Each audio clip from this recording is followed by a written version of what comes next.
हमारी तो कलम भी नहीं चल रही, ना जाने कैसे तुम्हारे हाथ चले होंगे, उठाकर कंधों पर लाशें अपनों की, ना जाने कैसे फिर कदम बढ़े होंगे।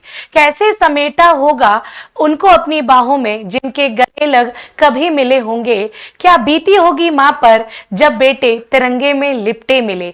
बहन का तो सोचो जरा, राखी वाले बाजू ही जब कटे मिले।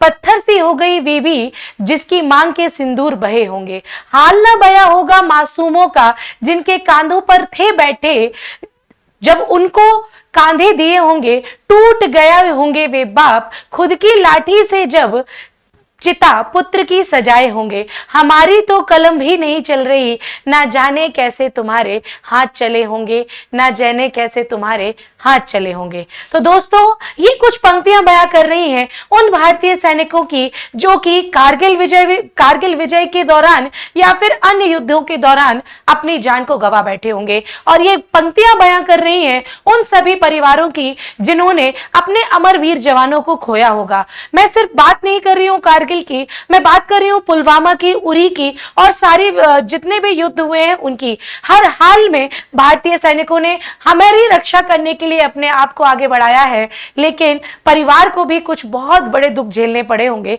उनको भी आज याद करने का समय आ चुका है। दोस्तों, आज है 26 जुलाई, आज मनाया जा रहा है कारगिल विजय दिवस का 25वां वर्षगांठ। आज से ठीक 1999 में 26 जुलाई को हमने अपने ही क्षेत्र में अपना अधिकार वापस कर लिया था और हमने मनाया कारगिल विजय दिवस। आज हम पूरी चर्चा करेंगे क्यों मनाया जाता है, कौन कौन से क्षेत्रों में हमने अपने अधिकार को छोड़ दिया था या फिर वो अधिकार हमसे छीन लिए गए थे और फिर से हमारे भारतीय अमर जवानों ने कैसे उन क्षेत्रों को अपने अंतर्गत कर लिया। तो दोस्तों, आज के 10 मिनट शो में कारगिल विजय दिवस के बारे में पूरी व्याख्या और पूरी चर्चा की जाएगी। आप लोग बढ़िया तरीके से जुड़ सकते हैं। मैं उन्नति जैन आप सभी को कारगिल विजय दिवस की शुभकामनाएं भी देती हूं और उन सभी परिवारों के प्रति संवेदना हम और आप मिलकर जताते हैं जिन्होंने इस युद्ध में इस विजय को प्राप्त करने में इस महत्वपूर्ण अपना योगदान दिया होगा।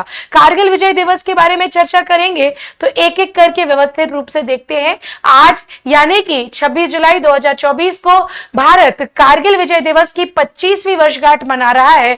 ये 25वीं वर्षगांठ क्यों मनाया जा रहा है, क्या इसकी व्याख्या होगी, इसके बारे में हम व्याख्या सहित समझेंगे। 1999 की तारीख को लगभग 3 महीने चले युद्ध में, भारत पाकिस्तान के युद्ध में हमने अपने ही क्षेत्र पर दोबारा अधिकार प्राप्त कर लिया था। इसके बारे में भी हम व्याख्या सहित देखेंगे। सामान्यतः यह देखा गया है कि पहाड़ी क्षेत्र या फिर दुर्गम इलाकों के क्षेत्रों के नामों को हम जानते नहीं है, लेकिन गर्मियों में इन जो क्षेत्र है उनके नाम और गुमनाम हो जाते हैं।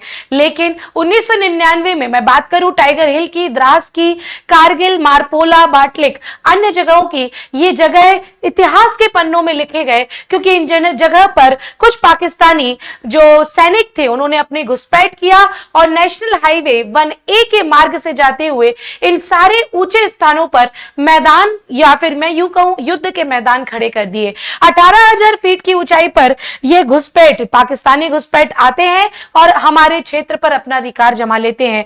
ऐसा माना जाता है कि अगर आपको लेह से श्रीनगर जाना हो या फिर श्रीनगर से लेह जाना हो तो सड़क परिवहन का नेशनल हाईवे 1A सबसे सुगम रास्ता है, लेकिन यह सुगम रास्ता पाकिस्तानियों ने देखा और इसी रास्ते से इन महत्वपूर्ण क्षेत्रों पर अपना अधिकार जमा लिया। लास्ट ईयर मुझे भी मौका मिला था श्रीनगर टू लेह या फिर ये Leh to Srinagar bike ride करने का, तो मैंने भी इस पूरे रास्ते को देखा और करीब 23 अगस्त 24 अगस्त की बात है जब मैं कारगिल पहुंची थी और कारगिल में मैंने अपनी आंखों से वह क्षेत्र देखा। कारगिल वॉर मेमोरियल को भी मैंने देखा और वो अमरवीर जवानों की जो स्मृतियां बिखेरी हुई थी, कारगिल वॉर म्यूजियम में अमरवीर जवानों के पत्र लिखे हुए थे, रखे थे कि वो किस प्रकार अपनी मां को पत्र भेजते थे और क्या क्या उन पत्रों पे लिखा होता था। मैंने अपने प्रत्यक्ष आंखों से देखा और मैं अभी बोलते हुए भी मुझे रोंगटे खड़े हो रहे हैं कि किस प्रकार की संवेदना, क्या मनोदशा रहती होगी सैनिकों की कि वे देश की भी रक्षा करते हैं और परिवार की भी याद आती होगी। तो ये सब चीजें मैंने लास्ट जब Leh to Srinagar bike ride की तो मैंने उसको देखा। 15 दिनों की पूरी बाइक राइड थी और ये पूरी दुर्गमता या फिर दुर्गम स्थल किस प्रकार सैनिक हमारी रक्षा कर रहे हैं, इसको मैंने देखा, जो कि एक अलग ही अनुभव था। तो ये नेशनल हाईवे 1A वास्तव में हर मौसम में खुला रहता है, चाहे सर्दी गर्मी बरसात हो, और इसी का फायदा उठा करके ये जो पाकिस्तानी नागरिक थे, पाकिस्तानी सैनिक थे, उन्होंने घुसपैठ की थी। मैं बात कर रही हूं इस पूरे क्षेत्र की। अगर आप देख पा रहे हैं तो ये दुर्गम क्षेत्र है, पहाड़ी क्षेत्र है, जो कि हमारे देश की रक्षा करते हैं, और इसी रक्षा करने वाले ऊंचे क्षेत्रों पर पाकिस्तानी सैनिकों, पाकिस्तानी आतंकवादियों ने अपना स्थान बना लिया और अपनी जगह सुनिश्चित कर ली। ये सबसे पहले कब देखने में आया? तो ये सबसे पहले स्थानीय चारागाह जो होते हैं, जो जानवरों को चराते हैं, उन्होंने इसको देखा अपनी आंखों से, और फिर भारतीय सेना को जानकारी दी, और फिर ये पूरी जानकारी सभी जगह फैल गई, और धीरे धीरे 3 महीने की लंबी तपस्या के बाद हमने अपने क्षेत्र को वापस पाया था, है ना। सबसे बड़ा जो मुद्दा था, पाकिस्तानियों को अपने स्थान से बेदखल करना, घुसपैठियों को अपने स्थान से बेदखल करना, और ऐसी कोई व्यवस्था बनाना कि भविष्य में इस प्रकार का घुसपैठ और ना हो सके।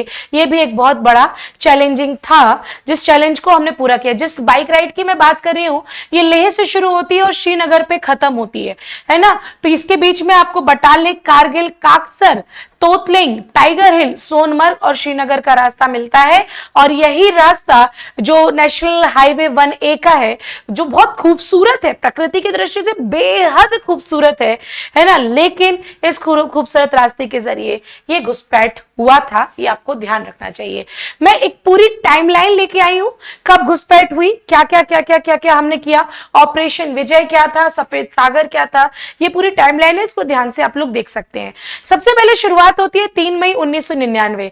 स्थानीय चरवाहों ने कारगिल में भारतीय सेनाओं को सूचना दी कि उन्होंने कुछ पाकिस्तानी सैनिक और आतंकवादियों को अपनी आंखों से घुसपैठ करते हुए देखा है। 5 मई 1999 को चरवाहों ने जो सूचना दी थी, उसकी शुरुआती रिपोर्ट पर भारतीय सेना ने गश्ती दल को भेजा और पाया कि पाकिस्तानियों ने वाकई में वहां पर घुसपैठ की है। और जैसे ही गश्ती दल जाता है, पाकिस्तानी आर्मी भारतीय सैनिकों पर अपना कहर ढा देती है, और 5 भारतीय सैनिक जो हैं वहीं पर शहीद हो जाते हैं। ये भी आपको ध्यान रखना है। और धीरे धीरे पाकिस्तानी अपनी घुसपैठ को बढ़ाते जाते हैं, और भारतीय सैनिकों के जो भी गोला बारूद वाले क्षेत्र हैं उनको नष्ट करना शुरू कर देते हैं। 10 से 25 मई की घटना में क्या हुआ? इस दौरान द्रास, काकसर, मुस्को सेक्टर में पाकिस्तानियों ने अपनी घुसपैठ को बढ़ाया। कारगिल जिले की सुरक्षा मजबूत करने के लिए और कश्मीर में और अधिक सैनिकों को अलग अलग क्षेत्रों से भेजा जाने लगा, ताकि ये जो हमारा कब्जा गया क्षेत्र है उसको वापस लाया जा सके। और इसके दौरान ही, इस बीच में ही ऑपरेशन विजय अभियान को शुरू कर दिया गया था। लेकिन स्थानीय या फिर मैदानी क्षेत्रों से घुसपैठ को देखना, उसको मेजर कर पाना बड़ा मुश्किल था। तो इसके परिणाम स्वरूप वायुसेना ने भी, भारतीय वायुसेना ने भी अपना महत्वपूर्ण योगदान दिया। ऑपरेशन सफेद सागर इसके अंतर्गत शुरू किया गया, जिसमें भारतीय वायुसेना भी इसमें शामिल हो जाती है और अपने अभियान को और तीव्र गति से कर देती है। 27 से 28 मई 1999 को पाकिस्तानी बलों ने भारतीय वायुसेना के 3 लड़ाकू जहाज, है ना, MiG-21, MiG-27 और Mi-12 को पूरी तरह से खत्म कर दिया, जो कि एक और चुनौती आ गई कि भाई हम ऊपर से तैनाती कर रहे हैं, वो भी नष्ट हो चुके हैं। 1 जून 1999 को पाकिस्तान ने कश्मीर और लद्दाख में नेशनल हाईवे पर 1 पर गोलाबारी करना शुरू कर दी गई। 5 जून 1999 में भारत ने पाकिस्तानी सैनिकों के पास से कुछ ऐसे कागजात बरामद किए जिसमें यह स्पष्ट लिखा गया था कि इनका उद्देश्य क्या है। 9 जून 1999 को वाटलिक सेक्टर में भारतीय सैनिकों ने 2 महत्वपूर्ण चोटियां जो थी, जो हमारी ही थी, उस पर वापस अपना कब्जा जमा लिया।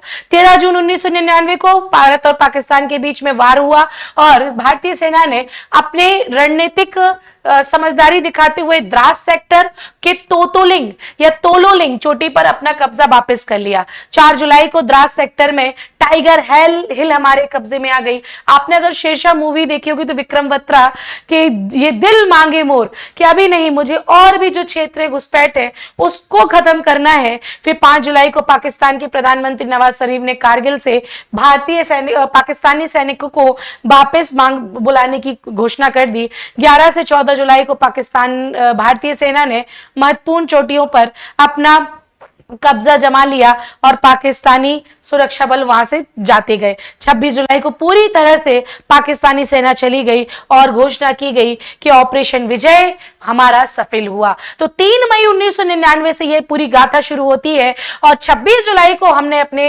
पूरे जो घुसपैठ वाले क्षेत्र थे उसको अपने पास वापस ले लिया। ऑब्वियस ही बात है, इतना बड़ा अभियान था तो भारतीय सैनिक की जान पर भी बात आई, लेकिन रक्षा एक और मजबूत तरीके से हमारे सामने उभर कर आती है ना।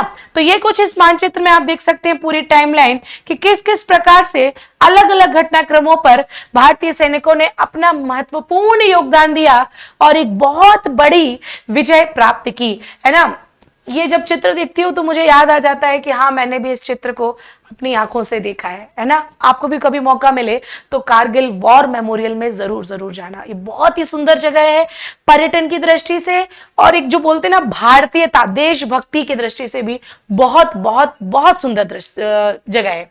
ठीक है, मई 1999 को पाकिस्तान ने कारगिल की पहाड़ियों पर 5000 से ज्यादा सैनिक भेजे और इन 5000 से ज्यादा सैनिकों को 60 दिन की लंबी लड़ाई के बाद हमने वापस भेज दिया या फिर वहीं पर तबाह कर दिया और अपने क्षेत्र को वापस ले लिया। यह जो दिवस जो आज हम मना रहे हैं यह कारगिल युद्ध में भारतीय सेना का विजय का प्रतीक है ना। जैसा कि मैं बोल रही थी, लेह टू श्रीनगर जब जाते हैं तो NH-1A या 1D के बीच में आपको यह महत्वपूर्ण क्षेत्र कारगिल मिलता है जिसके बारे में हम बात कर रहे थे। ठीक है, तो इस प्रकार से जम्मू कश्मीर राज्य के कारगिल जिले में यह युद्ध हुआ और पाकिस्तानियों को पूरी तरह से हमने वापस भेज दिया था। ठीक है, भारतीय सेना ने इस घुसपैठ का पता लगाने के बाद ऑपरेशन विजय शुरू किया जैसा कि मैंने आपको बताया और वायुसेना के हम लोग के द्वारा ऑपरेशन सफेद सागर भी शुरू किया गया। तो मिग और MI लड़ाकू विमानों के द्वारा और भारतीय सेना ने अपने हथियारों के द्वारा इस पूरी व्यवस्था को मजबूत बनाया। कारगिल की चोटियों को पाकिस्तानी सेना से वापस लेने के लिए वर्ष 1999 में कुल 527 वीर जवानों ने अपने प्राणों की आहुति दी थी। हमारी स्वतंत्रता को इतना आसान मत समझना, है ना। 527 वीरों ने कारगिल विजय में आहुति दी और उसके बाद जब जब आतंकवादी हमले हुए हैं कोई ना कोई भारतीय अमर वीर जवान ने अपनी आहुति दी है। तो ये जो देश के युवा भी इस वीडियो को देख रहे हैं, है ना, समझना कितना आसान होता है हमें किसी भी बात पर बोलने का हक लेना, लेकिन ये जानना जरूरी होगा कि ये स्वतंत्रता बहुत कठिनाई से मिली है। कई लोगों ने अपने प्राणों को त्यागा है। ठीक है, 160 किलोमीटर दूर की जो क्षेत्र है ना, उसमें जो कर्नल वर्षा राय ने कारगिल वार मेमोरियल पर अपनी सलामी भी दी है और राष्ट्रपति कोचेरी रमन नारायण KR नारायण कारगिल विजय के दौरान राष्ट्रपति थे। चांद सितारे लगा के याद रख लेना, एक एग्जाम में जरूर पूछा गया है ये। और ये 10वें राष्ट्रपति के रूप में तब नियुक्त थे, तभी यह पूरी व्यवस्था हुई। और तब भारत के प्रधानमंत्री कौन थे? अटल बिहारी वाजपेयी थे। और इनका एक बहुत फेमस जो भाषण है जो कि संसद में इन्होंने दिया था वो भी बड़ा प्रसिद्ध हुआ। ऐ मेरे वतन के लोगों जरा याद करो कुर्बानी, जो शहीद हुए हैं उनकी जरा याद करो कुर्बानी का जो गीत है वो भी आपने लता मंगेशकर के द्वारा गाया हुआ सुना होगा। इनके चेहरों पर बहुत ही संतुष्टि दिख रही है कि इन्होंने अपने ही क्षेत्र को बहुत दमखम के साथ वापस लिया। KR नारायण और अटल बिहारी वाजपेयी तब देश के नेतृत्व करता थे। एक बात और मानना होगा हमारे लिए कि कारगिल युद्ध के पहले भी 1971 में भारत पाकिस्तान के बीच में युद्ध हुए हैं और पाकिस्तान ने, है ना, इसमें बहुत ज्यादा चोचले दिखाए, चाहे नए बांग्लादेश के गठन के संबंध में हो आदि में हो। ठीक है, और साथ ही साथ सियाचिन ग्लेशियर पर भी इन्होंने अपना अधिकार जमाया है, लेकिन उनको पता नहीं है कि हम भारतीय और भारतीय सैनिक कितने मजबूती के साथ काम करते हैं, है ना। और 1999 में जब ये पूरा युद्ध विराम हुआ तो 1999 में लाहौर डिक्लेरेशन होता है जिस पर दोनों ही देशों ने अपने हस्ताक्षर किए। ये कुछ फोटो आप सामने देख पा रहे हो, है ना। लाइन ऑफ कंट्रोल पर घुसपैठ पर कब्जा करने के बाद यह पूरा जो व्याख्या है आपके सामने है। एक और महत्वपूर्ण जो बात है जो मैं आपको बताना चाहूंगी कि अमेरिकी राष्ट्रपति बिल क्लिंटन ने भी तब भारत के PM और पाकिस्तान प्रधानमंत्री के साथ लगातार बातचीत की। तो मुझे लगता है ये प्रश्न भी पूछा जाना चाहिए कि कारगिल विजय जब हुई थी या फिर कारगिल पर हम अपना अधिकार जमाने के लिए तत्पर थे, तब किस देश के राष्ट्रपति और कौन से राष्ट्रपति ने मध्यस्थता की भूमिका निभाई थी? तो इसको भी आप लोग याद रख सकते हो, तीनों की भूमिका महत्वपूर्ण थी। ठीक है, तो ये कारगिल विजय दिवस जो 25वीं वर्षगांठ के रूप में आज मनाया जा रहा है, तो भारत के प्रधानमंत्री नरेंद्र मोदी ने आज की जो 25वीं वर्षगांठ है वो कारगिल में जाकर के ही सेलिब्रेट की है। उन अमरवीर जवानों के जो स्मृति चिन्ह है उनके बीच में जाकर के जो आज का दिन है वो सेलिब्रेट किया है, जो कि अच्छी बात है। कारगिल युद्ध के 5 योद्धा जिनके नाम आपको याद रखने चाहिए, जांबाज है ना। तो यहाँ पर तो विक्रम बत्रा दिख रहे हैं, शेरशाह मूवी में आपने इनको देखा होगा, ये दिल मांगे मोर में आपने जरूर देखा होगा, है ना। इनको परमवीर चक्र से सम्मानित किया गया। मनोज कुमार को भी परमवीर चक्र, संजय कुमार को भी परमवीर चक्र, सूबेदार मेजर योगेंद्र यादव को भी यहाँ पे सबसे कम उम्र में परमवीर चक्र मिलता है। तो ये व्याख्याएं आपके सामने हैं। मैं उम्मीद करती हूँ कि ये 10 मिनट शो आपको अच्छा तो लगा ही लगा होगा, लेकिन कुछ नई जानकारी या फिर हो सकता है 1999 में नहीं थे, लेकिन उस समय क्या कैसा रहा होगी स्थिति, मैं वहां तक ले जाने में सफल हो चुकी होंगी या हो गई होंगी, आप मुझे जरूर बताना। मैं एक बार फिर से बोलूंगी, हम सेना में जाकर के अगर भारत की रक्षा नहीं कर सकते हैं तो अपने अधिकारों का प्रयोग, मौलिक कर्तव्यों का पालन करके और देश की सुरक्षा, रक्षा, संसाधनों को बचा करके भी हम अपना महत्वपूर्ण योगदान दे सकते हैं। तो इस बात को आज कारगिल विजय दिवस पर ये जितने भी जेन ज़ी नए युवक सुन रहे हैं वो ध्यान रख सकते हैं। हम अपने अधिकारों का प्रयोग करें, मतदान का प्रयोग करें, साथ ही साथ सरकार की योजनाओं का लाभ लेके लोक कल्याणकारी राज्य की स्थापना की ओर आगे बढ़े। ऐसा हम टारगेट बना सकते हैं ताकि भविष्य में हर एक व्यक्ति जागरूक रहे और इसी जागरूकता के कारण कोई भी दूसरा देश हमारे ऊपर निगाह उठाकर ना देख सके। मैं उम्मीद करती हूँ कि आज का सेशन आपको अच्छा लगा होगा। अगर अच्छा लगा हो तो वीडियो को लाइक करके शेयर कर देना। मैं रोजाना आपको सुबह 8 बजे करंट अफेयर्स की क्लास में मिलती हूँ, तो हम पढ़ लिख करके भी देश की उन्नति में महत्वपूर्ण योगदान दे सकते हैं। तो आप लोग करंट अफेयर्स की क्लास में आइए, पढ़िए और अपनों का, माता पिता का, देश का नाम रोशन करिए। तब तक के लिए सभी को धन्यवाद। जय हिंद।